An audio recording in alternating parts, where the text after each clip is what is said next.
मीरपुर नाम के शहर में तेजस अपनी पत्नी नीरू के साथ रहता था। पति पत्नी दोनों ही नौकरी करते थे। एक दिन तेजस गांव अपनी माँ के पास फोन करता है।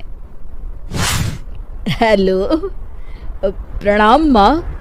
जीते रहो माँ, तुम दादी बनने वाली हो हैं?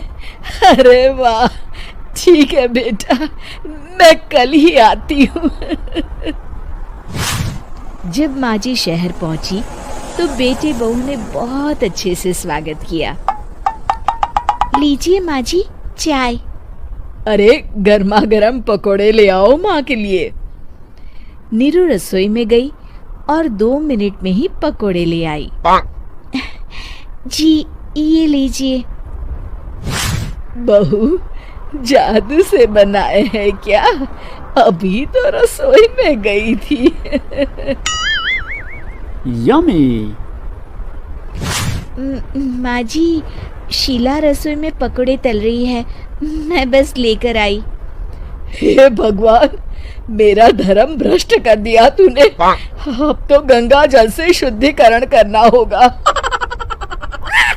दूसरे दिन, माँ जी मैंने नाश्ता बना दिया है, ऑफिस जा रही हूँ।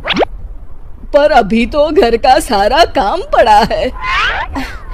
शीला आती ही होगी, झाड़ू पोछा बर्तन कपड़े वो सब कर लेगी। हमारे जमाने में घर का सारा काम हम ही करते थे। जी माँ जी, आप बहुत होशियार हैं, मैं घर ऑफिस दोनों नहीं संभाल पाती। तो जरूरत क्या है घर से बाहर जाकर चाकरी करने की? वैसे भी घर का काम खुद करने से घर में बरकत आती है, समझी? पर माँ जी। पर वर कुछ नहीं, इस महीने की पगार मिले फिर ऑफिस बंद। हाँ। रात को नीरू तेजस से कहती है, सुनिए जी, माँ जी बोल रही थी कि मैं नौकरी छोड़ दूं। वैसे ठीक ही तो है, अभी तुम्हें आराम की जरूरत है। फिर भी आराम कहाँ, शीला को छुड़ाने के लिए बोल रही थी। तो अब 24 घंटे में इतना काम तो कर ही सकती हो। पर जॉब पसंद है मुझे, घर पर मन नहीं लगेगा। अगले दिन जब दोनों ऑफिस के लिए निकल रहे थे, मेरी तो कोई कीमत ही नहीं है इस घर में। माँ जी, आजकल महंगाई बहुत है, रहन सहन भी बदल गया है, दोनों नौकरी करते हैं तभी ठीक रहता है। अच्छा, तू कहना क्या चाहती है? मेरा बेटा तुझे बिठा के खिला नहीं सकता? तू ही इस घर का खर्च चला रही है, हैं? नहीं माँ जी, मेरा वो मतलब नहीं था। मतलब खूब समझती हूँ, ये बाल धूप में सफेद नहीं किए मैंने। हाँ। अब तो ये रोज का काम हो गया था। तेजस भी रोज की झिकझिक से परेशान हो गया था। एक दिन उसने कहा, नीरू, वैसे भी तुम्हें मैटरनिटी लीव मिलने वाली है, तो अभी से ही छुट्टी ले लो। पर क्या, मेरी सैलरी अच्छी खासी है। आखिर नीरू ने रिजाइन कर दिया। जब बच्चा हुआ तो घर में सब बहुत खुश हुए। कुछ दिनों बाद तेजस फाइल देख रहा था। क्या हुआ तेजस, कुछ परेशान लग रहे हो? हाँ, वो हमारी जितनी सेविंग्स थी वो तो हॉस्पिटल में और छठी के फंक्शन में खत्म हो गई है नीरू। और अभी वैसे मंदी चल रही है तो मैं बोल रही थी कल मुन्ना को हेपेटाइटिस का टीका लगवाना है। नीरू, क्या पोस्टपोन नहीं कर सकते?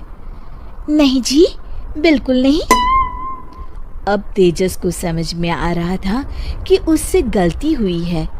पैसों की कमी का असर घर के माहौल पर भी पड़ रहा था। अगले दिन, बेटा मेरा चश्मा और ये दवाइयाँ ले आना, पर्चा देते हुए माँ जी ने कहा। जी।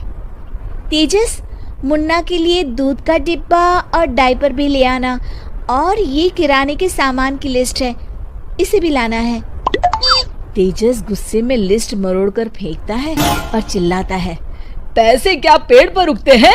ये ले आना, वो ले आना। अरे पर ये जरूरत का सामान ही है।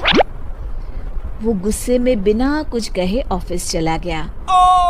अरे अरे लंच तो ले जाइए। नीरू दौड़कर डिब्बा पकड़ाती है। एक दिन खाना खाने के बाद, नीरू, अब तो मुन्ना कुछ बड़ा हो गया, तो अब तुम वापस ज्वाइन कर लो ना जॉब। पर इस रिसेशन में जॉब मिलना बहुत मुश्किल है। ट्राई तो करो। फिर मुन्ना?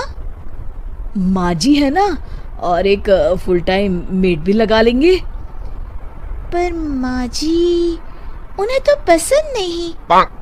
तभी माँ जी वहाँ आ जाती है और प्यार से नीरू के सर पर हाथ फेरते हुए बोलती है, अब मेरी समझ में आ गया बहू, पहले के और अब के समय में अंतर है।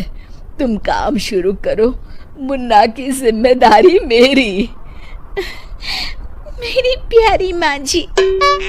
ये कहकर नीरू उनके गले लग गई। शिक्षा, परिवर्तन संसार का नियम है, हमें भी समय के साथ चलना चाहिए। उम्मीद है कि आपको हमारी ये कहानी पसंद आई होगी। कृपया हमारे चैनल को सब्सक्राइब करें और सभी अपडेट्स के लिए बेल आइकन जरूर क्लिक करें। और हाँ, वीडियो लाइक और शेयर करना मत भूलिएगा। Bye bye.